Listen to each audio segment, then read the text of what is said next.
quiero agradecer a los organizadores del Congreso por haberme invitado a participar. También un reconocimiento a los otros disertantes de excelente nivel, lo cual es un honor para mí poder participar con ustedes de este evento. Y también me parece interesantísimo la convocatoria a todo un público interesado en canalizar preguntas comunes y en tratar de construir respuestas colectivas a esta nueva realidad que nos ha marcado la pandemia, el coronavirus y las decisiones que se han tomado en función de esa nueva realidad que ha sido básicamente el distanciamiento social o el aislamiento total en algunos casos. Esto ha generado una serie de situaciones impensadas para todos nosotros y nos obliga a afrontar el desafío de asumir esta realidad y en este caso puntual desde el sistema educativo, cómo pensamos la pandemia y la pospandemia. En ese caso creo que la primera reacción de los seres humanos es sentirnos frente a un escenario de pérdidas, o sea, pérdidas tangibles, donde en muchos casos son reales, la pérdida del trabajo, la pérdida de un proyecto empresarial, el cierre de un comercio, la pérdida de los tiempos planificados o de las actividades cotidianas también, y en algunos momentos hasta del proyecto de vida, ¿no? Como lo teníamos pensado para este 2020 y para el futuro.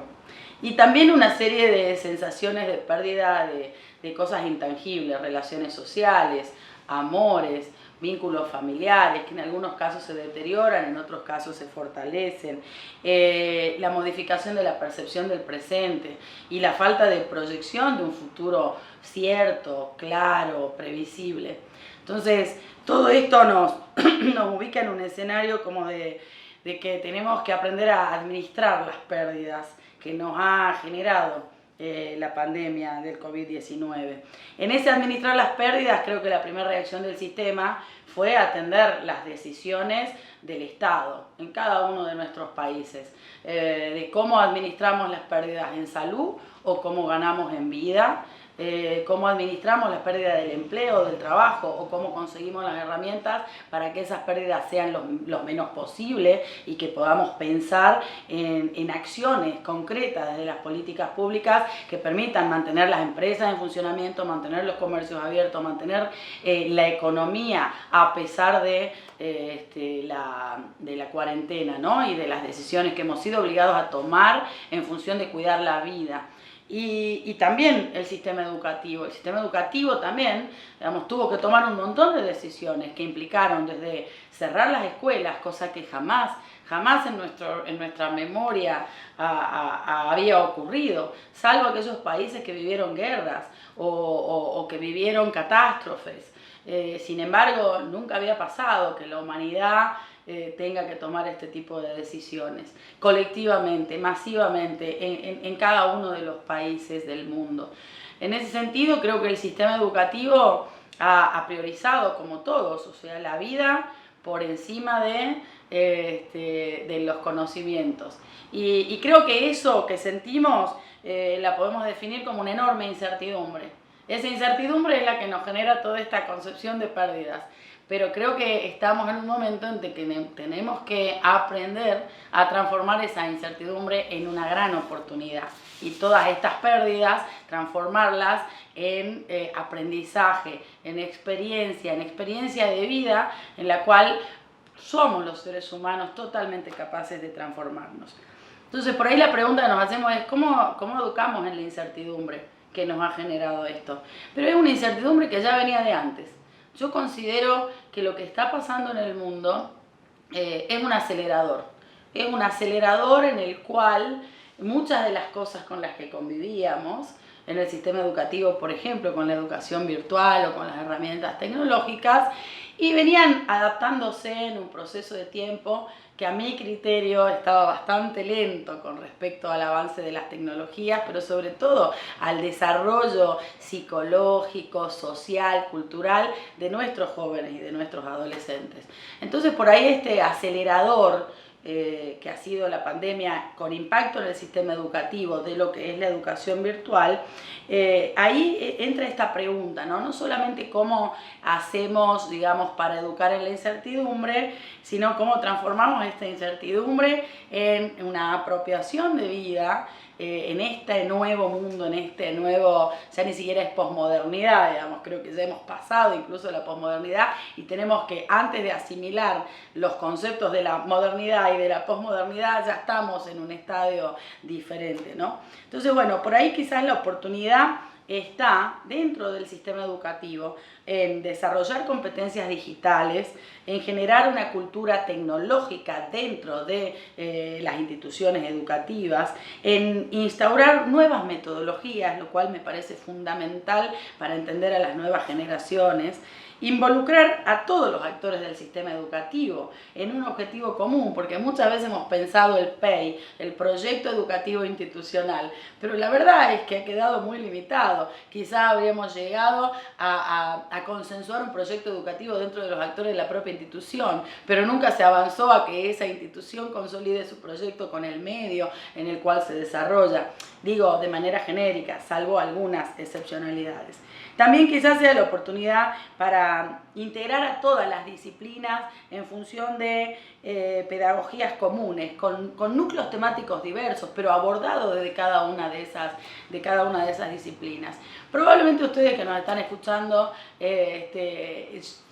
tiro yo estos títulos, digamos, como activadores, porque son ustedes los que tienen las respuestas desde el propio sistema para que las construyamos colectivamente. Pero a mí me parecía oportuno transformar esta duda, este miedo, este temor que tiene el docente, que tiene el directivo, que tiene el supervisor, que tienen los ministros, que tienen los rectores, que tienen los profesores o los jefes de cátedra, entender que toda esta incertidumbre, este miedo, este temor que nos ha instalado la pandemia, modificando totalmente el escenario conocido, tenemos la obligación nosotros como líderes de ese sistema educativo de transformarlas en oportunidades. Por supuesto que nos chocamos con dificultades sistémicas, por ejemplo. ¿Por qué? Porque el propio sistema educativo tiene una estructura muy sólida que se ha ido construyendo a través de los años como si fuera un edificio escolar, con sus paredes, sus muros, sus cimientos, sus ventanas, sus puertas, pero definitivamente esa estructura sistémica hoy vemos que es una de las dificultades que abordamos. ¿Por qué? Porque esa escuela no la podemos usar. Ese edificio hoy está cerrado y probablemente lo vamos abriendo paulatinamente cuando se va saliendo de la crisis de los picos de contagio y de la necesidad de estar encerrados. Sin embargo, cuando volvamos a la escuela, ¿cómo abordamos ese ingreso a un edificio que quizás muchas veces ha sido integrador, pero también en otras oportunidades se ha transformado en esa estructura dura, cerrada, muy poco permeable a los cambios? Después tenemos dificultades institucionales, que tiene que ver en la forma de abordar la institucionalidad educativa, desde un ministerio, desde una universidad, desde una estructura administrativa de la educación, desde las propias direcciones de escuelas. Hay dificultades institucionales en las cuales hoy, a partir de todo esto, se ha tenido que aprender a trabajar de otra forma. Se ha tenido que aprender a relacionarse el director con los docentes con los alumnos de una manera muy diferente. También hay una dificultad metodológica muy fuerte y eso por ahí me parece que tenemos que hacer foco desde el Estado, desde los ministerios, en cuanto a las dificultades metodológicas, porque nos tocamos con este problema, yo digo, del hardware, para utilizar un discurso, digamos, concluyente con la realidad virtual, ¿no? que hoy hemos tenido que aprender a usar. Metodológicas desde el hardware, porque tenemos chicos que tienen las computadoras y otros que no tienen. Otros chicos que tienen la herramienta que hoy se ha transformado en vital para el proceso de enseñanza-aprendizaje, pero no tienen la conectividad. Otros chicos que tienen la herramienta, tienen la conectividad, pero no tienen la disponibilidad. ¿Por qué? Y porque hay una computadora en la casa y la tienen que usar y compartir con los hermanitos o con los papás que están trabajando, o porque hay dos celulares, el de la mamá y el del papá, y que a su vez salen a trabajar o no pueden disponer, y hay hasta una acumulación de material. El otro día veía en la televisión un papá que decía al grupo de tercer grado le mandé la tarea de quinto, y al profesor de plástica le terminé mandando la tarea de música, porque claro, o sea, el propio papá también se tiene que enfrentar, digamos, a esa herramienta. Entonces tenemos esta cuestión del hardware. Si todos nuestros chicos tienen acceso a esa herramienta, si teniendo la herramienta tienen acceso a la conectividad, si teniendo la herramienta y la conectividad tienen la disponibilidad. Esas creo que son cosas que son más solucionables que las otras, porque en definitiva es inversión educativa, es inversión en tecnología, es inversión en ese programa Conectar Igualdad, que para nosotros desde Argentina ha sido un orgullo, ha sido creo que de vanguardia con los países latinoamericanos y de gran parte del mundo, de que los chicos tengan derecho a tener la computadora en su casa y tengan derecho a aprender desde esa herramienta.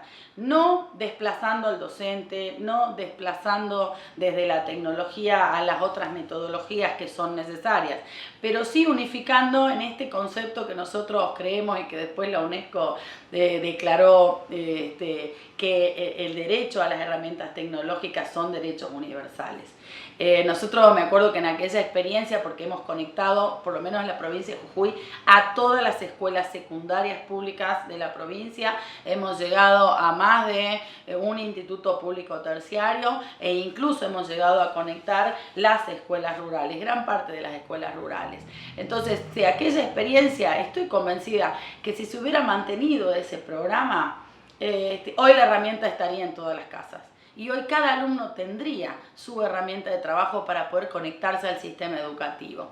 Y seguramente se hubiera complementado con la otra cuestión metodológica que es una dificultad, que es justamente el software. ¿Cómo enseñamos a través de esa herramienta? Pero ya vamos a volver después un poquito sobre ese tema. La otra dificultad es la de los roles, ¿no? Porque como el docente que tiene un rol en el aula, hoy tiene que sostener ese rol a través de la computadora o a través del celular. Y ese rol está definido por el vínculo. Y cómo se modifica el rol del docente con respecto al directivo, el rol del docente con respecto a los docentes, a los alumnos y a sus otros compañeros docentes también. Y el rol del docente incluso con la familia.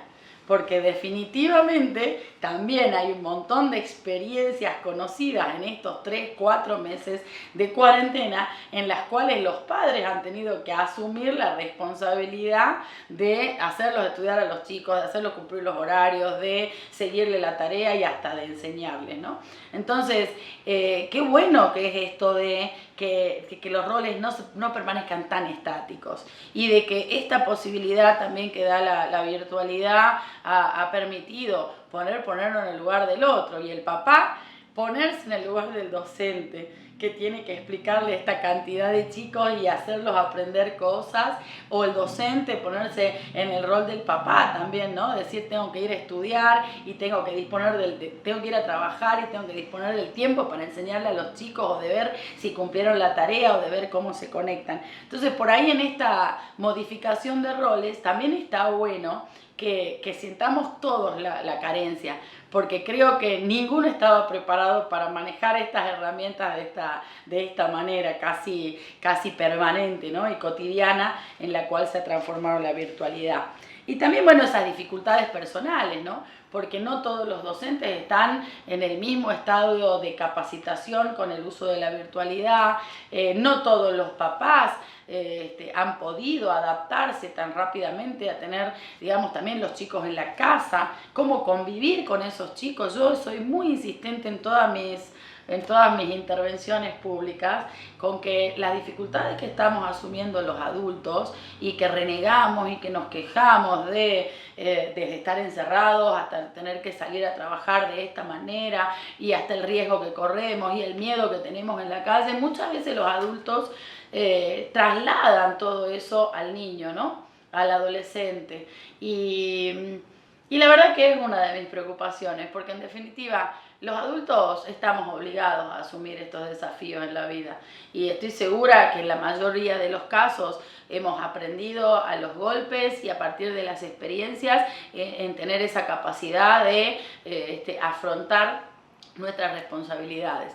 Pero siempre digo, la virtuosidad en la casa, el diálogo con los chicos, porque los chicos están asumiendo el mismo desafío y están conviviendo con esa misma realidad y con esos mismos miedos y con esos mismos temores y con esas mismas modificaciones adentro de la casa, ¿no? Entonces, bueno, creo que todas estas dificultades hacen a la complejidad del asunto, pero no son distintas a las complejidades que se generaron en otros momentos históricos, ¿no? En términos de cómo lo afrontamos como seres humanos. Sí, es muy diferente en términos de que nunca pensamos que íbamos a vivir una situación como esta. Entonces creo que todas estas dificultades podríamos empezar a resolverlas en términos de generar un nuevo código de comunicación. Cuando hablo de códigos de comunicación, es interpretar que quizás cada uno de los actores esté hablando un idioma diferente, donde la institución educativa, el docente y el alumno, cada uno está en un momento distinto del manejo de las herramientas tecnológicas. Entonces, en esto me gustaría volver y profundizar un poquito con respecto a la educación virtual, donde tenemos estas complicaciones con respecto al hardware de tener las herramientas, tener la conectividad, tener la disponibilidad, pero donde quizás el desafío del sistema educativo está en el software, es decir, en todo aquello que tiene que ver con la metodología de la enseñanza-aprendizaje, con los códigos del lenguaje que se usa, con la comunicación entre la institución, el docente y el alumno, que hoy está intervenida lamentablemente por este nuevo escenario, y en esa intervención necesitamos hacer uso de las herramientas tecnológicas. Entonces, repito, no es que una cosa sea mejor que otra, o que la computadora reemplace el aula, ni mucho menos. Pero indudablemente la virtualidad ha llegado para quedarse, y no solamente en el sistema educativo, sino en todos los ámbitos de nuestra vida. Y bienvenido sea, porque yo no puedo imaginarme cómo hubiéramos atravesado este momento sin tener estas herramientas tecnológicas que nos permiten hoy estar viviendo un congreso internacional educativo con todos ustedes participando y con todos los que formaron parte de la organización y nosotros pudiéndonos comunicar con ustedes. ¿Y qué hubiera sido de transformar, digamos, toda esta realidad en un escenario pensado sin haber tenido el acceso a todas estas herramientas tecnológicas? Pero ¿qué pasa con el sistema educativo? Cada uno está en un estadio diferente del manejo de la herramienta. Hay docentes que no saben manejar las computadoras. Hay docentes que saben manejar la computadora para lo aprendido, para desarrollar un Word, un multiple choice, una evaluación o enviar documentos, pero les ha sido muy difícil este desafío de tener que hacer aulas de Zoom o de tener que usar plataformas tecnológicas para generar un aula virtual. Y con respecto a los alumnos pasa lo mismo. Muchos alumnos están mucho más acostumbrados a manejar esa tecnología, conectarse, tener redes sociales, pero hay otros alumnos del mismo grado o del mismo curso que no tienen esa manipulación adquirida de esa herramienta. Entonces, sobre este tema tenemos esa dificultad que tenemos que resolver. Bien, ¿cómo generamos una disponibilidad universal de la herramienta? Pero también cómo aprendemos a usarla. Y dentro del sistema educativo, ahí tenemos que abordar nuevas aptitudes cognitivas, por ejemplo, o pensar metodologías puntuales para la virtualidad, donde entendamos esa visión multidimensional que genera la virtualidad, pero que en definitiva lo que está mostrando es también cómo están pensando nuestros alumnos, ¿no? O sea, esta cosa multidimensional donde los chicos tienen el multitask, donde pueden estar haciendo distintas acciones al mismo tiempo o absorbiendo conocimientos de distintas metodologías a la vez, y que por ahí eso es tan disruptivo como lo que dentro del sistema educativo en algún momento pensamos en que era la transversalidad de contenidos.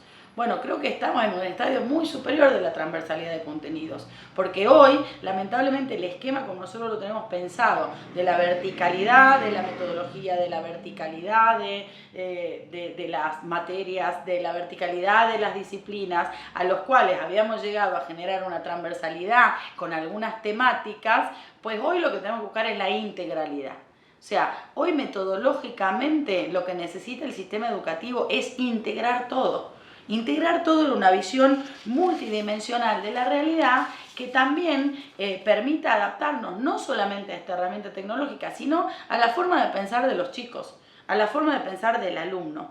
Porque creo que el sistema actual o el sistema análogo te definía contenido para hacer, digamos, un resumen, por supuesto que no es la definición de toda la metodología del sistema educativo, pero básicamente era el contenido, la interacción y la evaluación. Entonces el contenido lo recibíamos a través de apuntes, de copias, de libros, de documentos, de material didáctico. La interacción se daba en el aula entre el docente, los alumnos, la relación, la explicación de los contenidos, las metodologías tradicionales pedagógicas aplicadas a el proceso de enseñanza y aprendizaje. Y la evaluación a través de pruebas escritas, a través de multiple choice, a través de la evaluación progresiva en el aula, a través de los trabajos grupales.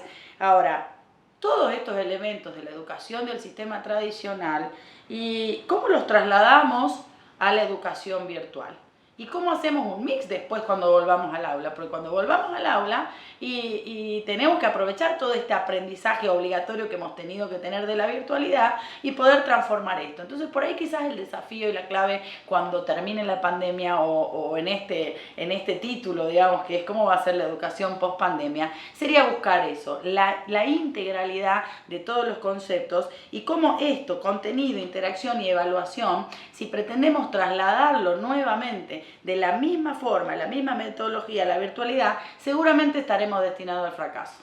¿Por qué? Porque todo ha cambiado, todo se ha modificado y fundamentalmente hay una herramienta intermediadora que nos exige y nos obliga a redefinir esto, contenido, interacción y evaluación, donde hoy el sistema tiene que ser mixto, pero en la virtualidad tenemos que garantizar a todos los alumnos y alumnas del sistema educativo nacional la accesibilidad, así como antes lo hacíamos para que estén integrados en la escuela, para que accedan a la escuela con un montón de programas de integración escolar para contenerlos a los chicos en la escuela, pues ahora también tenemos que incluir los elementos de enseñanza y aprendizaje en procesos unificados, donde busquemos una metodología que esté focalizada en el alumno diverso, en ese alumno que hoy piensa muy diferente a nosotros, en esos alumnos que tienen adquiridas las diversidades como si fueran normalidades y que quizás nosotros construimos en la diversidad, construimos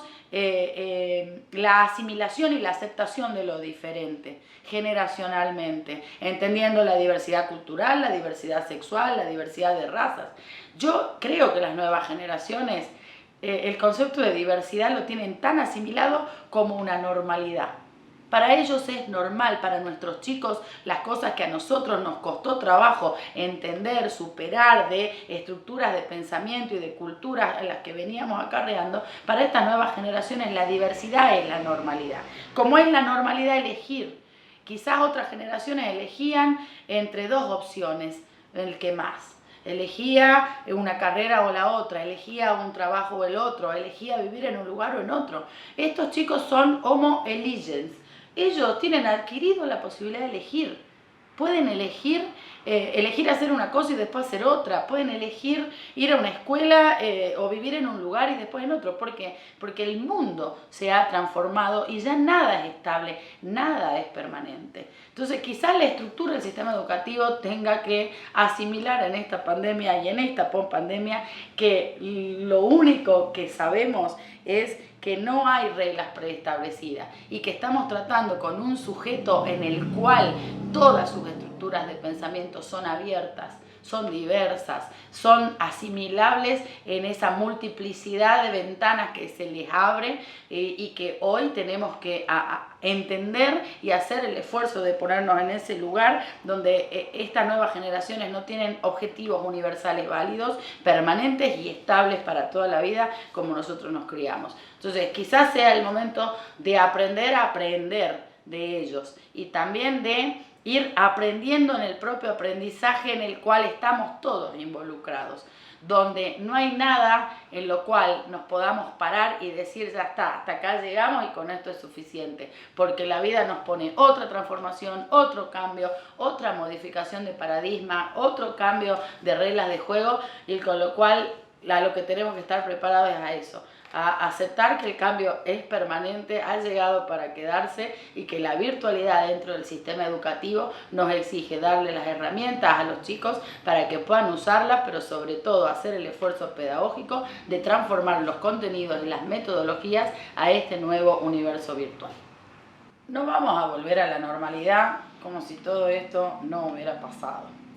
Tampoco podemos pensar que nada va a volver a ser como antes. Ni podemos permitir que el miedo nos paralice y quedarnos estancados o esperando que vuelva el pasado o quedándonos sin hacer el esfuerzo de entender el futuro. Yo creo en el optimismo evolucionista, porque el ser humano es capaz de adaptarse a todo.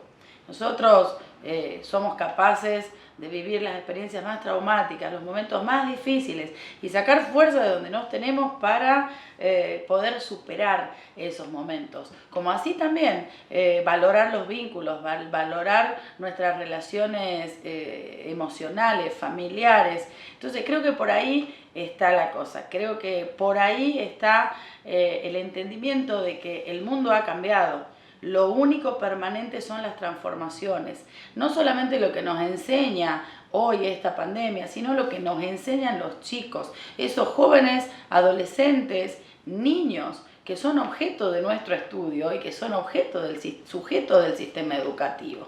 Entonces, ¿qué espera hoy esas generaciones de nosotros? Nosotros somos líderes dentro del sistema educativo y tenemos la obligación de entender el mundo y de hacer el esfuerzo de comprenderlo, aprenderlo, apropiarnos de eso y poder hacer una devolución como lo exigen hoy las circunstancias. Entonces, creo que el sistema educativo tiene la obligación de transformarse, tiene la obligación de revincularse, tiene la obligación de hacer el esfuerzo de entender esta realidad tan cambiante, tan diversa, tan distinta y poder dar respuestas. Pero dar respuestas que solamente vamos a encontrar abriendo la cabeza, no cerrándola, que solamente la vamos a encontrar haciendo el esfuerzo por entender las nuevas realidades y no aferrándonos ni al pasado ni a estructuras sistémicas que no son modificables. Y estoy convencida de que el sistema educativo en cada uno de nuestros países va a ser capaz de reinterpretar esto, volver a las aulas y aprender a aprender y enseñarles a los chicos cómo aprendemos juntos.